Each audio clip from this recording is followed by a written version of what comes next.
Sobat sehat dan bahagia yang tercinta, saya kembali akan menjelaskan masalah pembunuh nomor 1 manusia, yaitu hipertensi. Hipertensi diderita oleh 34% dari penduduk. Sayangnya penyakit ini sering tanpa gejala pada awalnya. Maka hipertensi atau tekanan darah tinggi sering disebut sebagai silent killer karena biasanya tidak menunjukkan gejala yang jelas sehingga mencapai tahap yang berbahaya. Kondisi ini meningkatkan risiko komplikasi yang serius seperti penyakit jantung, stroke, dan gagal ginjal, seringkali tanpa disadari oleh penderitanya. Sebagian besar penderita hipertensi itu tidak merasakan gejala sama sekali. Namun pada beberapa kasus ada gejala sakit kepala berat, terutama di bagian belakang kepala, pusing atau vertigo, mimisen, sesak napas, penglihatan kabur atau gangguan visual, nyeri dada, dan kelelahan tanpa sebab yang jelas. Gejala-gejala tersebut seringkali muncul jika tekanan darah sudah sangat tinggi. Hipertensi dapat dibagi menjadi 2 jenis berdasarkan penyebabnya, yaitu hipertensi primer atau esensial, itu tidak memiliki penyebab yang spesifik, dan faktor risikonya bisa karena usia lanjut, genetik, pola makan tinggi garam, obesitas, kurang aktivitas fisik, stres, dan konsumsi alkohol yang berlebihan. Kedua, hipertensi sekunder, disebabkan oleh kondisi medis lain seperti penyakit ginjal, gangguan hormon, contohnya hipertiroidisme, penggunaan obat tertentu, misalnya pil KB atau dikongestan, dan gangguan pembuluh darah. Pengobatan hipertensi itu bertujuan menurunkan tekanan darah ke tingkat normal, yaitu 120/80 mm/Hg. Pendekatan pengobatan itu meliputi perubahan gaya hidup, diet sehat, konsumsi makanan rendah garam, tinggi serat, banyak makan buah, sayur, dan memakan lemak yang sehat. Olahraga teratur, aktivitas aerobik ringan hingga sedang seperti berjalan kaki, berenang, atau bersepeda selama 30 menit sehari. Pengelolaan stres, teknik relaksasi seperti meditasi, yoga, atau terapi senam meditasi, berhenti merokok, dan batasi alkohol. Menurunkan berat badan, jika obesitas, bahkan penurunan kecil berat badan dapat membantu. Dan jika diperlukan, dokter dapat meresepkan obat sesuai kondisi individu. Yang penting adalah diperlukan pemantauan yang rutin, pengukuran tekanan darah secara berkala untuk memastikan terapi bisa lebih efektif. Pemeriksaan rutin untuk memantau komplikasi seperti kerusakan ginjal atau jantung. Olahraga memiliki peran penting dalam mencegah dan mengendalikan hipertensi ini karena mengurangi resistensi pembuluh darah. Dengan aktivitas fisik, membantu pembuluh darah menjadi lebih elastis, sehingga darah dapat mengalir lebih lancar. Menguatkan jantung, olahraga memperkuat otot jantung, membuatnya lebih efisien dalam memompa darah, sehingga tekanan pada pembuluh darah berkurang. Kemudian juga mengontrol berat badan. Olahraga membantu mengurangi lemak tubuh, yang berkontribusi pada penurunan tekanan darah. Menurunkan hormon stres. Aktivitas fisik membantu menurunkan kadar hormon seperti kortisol dan adrenalin yang dapat meningkatkan tekanan darah jika terlalu tinggi. Meningkatkan sensitivitas insulin. Ini membantu tubuh untuk mengatur kadar gula darah lebih baik yang berkaitan erat dengan kontrol tekanan darah. Jenis olahraga yang direkomendasikan untuk mencegah hipertensi yang penting adalah yang pertama adalah olahraga aerobik. Jenis olahraga ini sangat efektif untuk menurunkan tekanan darah karena melibatkan banyak otot dan meningkatkan denyut jantung secara perlahan. Contohnya pada berjalan cepat, jogging, bersepeda, berenang, dan menari. Durasinya lakukan minimal 30 menit per hari, setidaknya 5 kali seminggu. Lalu latihan ketahanan atau resistance training.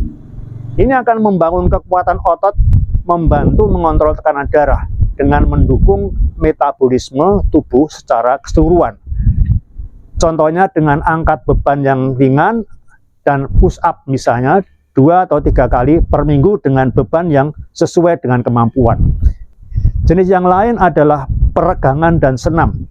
Aktivitas ini membantu meningkatkan fleksibilitas dan melancarkan sirkulasi darah.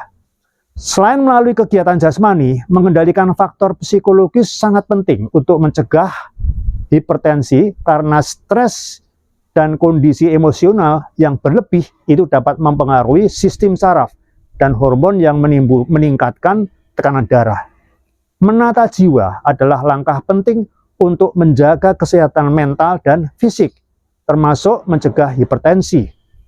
Stres emosional, kecemasan, pola pikir negatif itu dapat memengaruhi tekanan darah secara signifikan. Berikut adalah kiat-kiat yang dianjurkan untuk menata jiwa. Yang pertama adalah latihan kesadaran diri atau mindfulness. Mindfulness membantu seseorang tetap hadir di saat ini, mengurangi stres yang berlebihan akibat kekhawatiran tentang masa lalu atau masa depan. Cara melakukan meditasi mindfulness adalah dengan duduk dengan nyaman, perhatikan nafas masuk dan keluar, dan biarkan pikiran mengalir tanpa berusaha mengendalikannya.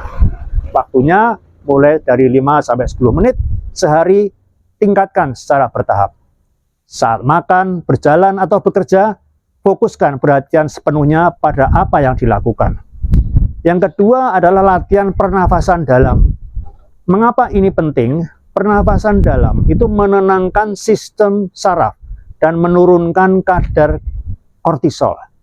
Cara melakukannya dengan teknik pernapasan 4-7-8. Tarik napas melalui hidung selama 4 detik, tahan napas selama 7 detik, dan hembuskan perlahan melalui mulut selama 8 detik.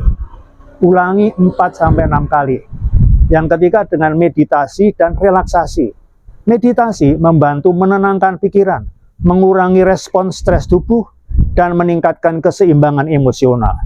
Cara melakukannya dengan meditasi hening, fokus pada kata atau frasa tertentu seperti damai atau tenang atau sehat.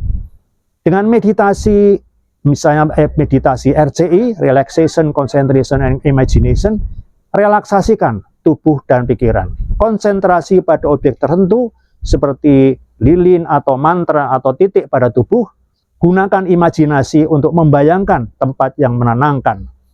Kiat berikutnya adalah menuliskan perasaan atau yang disebut juga jurnal emosi atau refleksi. Menulis membantu melepaskan emosi negatif dan menyusun pikiran. Cara melakukannya dengan jurnal syukur. Tulis 3 hal yang disyukuri setiap hari, kemudian tulis jurnal perasaan, catat emosi atau perasaan yang dirasakan, terutama saat stres, dan identifikasi pemicunya. Dan kemudian rencana solusi untuk masalah yang dihadapi, tulis langkah-langkah kecil untuk mengatasinya. Kiat berikutnya adalah mengelola pikiran negatif. Karena pola pikir negatif menciptakan stres emosional yang memicu hipertensi. Cara melakukannya, identifikasi pola pikir yang negatif. Perhatikan pemikiran seperti saya tidak mampu atau ini tidak akan berhasil. Ubah ke arah pola yang positif. Ganti dengan afirmasi seperti saya sedang belajar atau saya akan menemukan jalan. Latihan afirmasi positif ini ucapkan kalimat motivasi setiap pagi seperti saya damai, sehat, dan bahagia. Kiat berikutnya adalah mengembangkan hubungan sosial yang sehat. Mengapa ini penting juga? Karena dukungan emosional dari orang lain itu membantu mengurangi stres dan meningkatkan rasa kesejahteraan, kenyamanan. Cara melakukannya berbicara dengan teman, luangkan waktu untuk berbicara atau berbagi cerita dengan orang terdekat, ikut komunitas, bergabung dalam kelompok yang mendukung seperti komunitas meditasi atau komunitas hobi, dan berbagi perasaan. Jangan ragu untuk mengungkapkan emosi pada orang yang dipercaya. Berikutnya adalah mengelola waktu dan prioritas. Manajemen waktu yang baik itu mengurangi tekanan akibat pekerjaan atau tanggung jawab yang menumpuk. Cara melakukannya adalah dengan membuat jadwal harian. Tetapkan waktu untuk bekerja, beristirahat dan bersantai. Dengan teknik Pomodoro misalnya, bekerja selama 25 menit, lalu istirahat 5 menit. Belajar berkata tidak, hindari terlalu banyak komitmen yang membuat kewalahan. Dan yang terakhir adalah berdoa atau mendekatkan diri kepada Tuhan. Mengapa penting? Karena ibadah dan doa memberikan ketenangan batin dan rasa damai yang membantu menurunkan stres.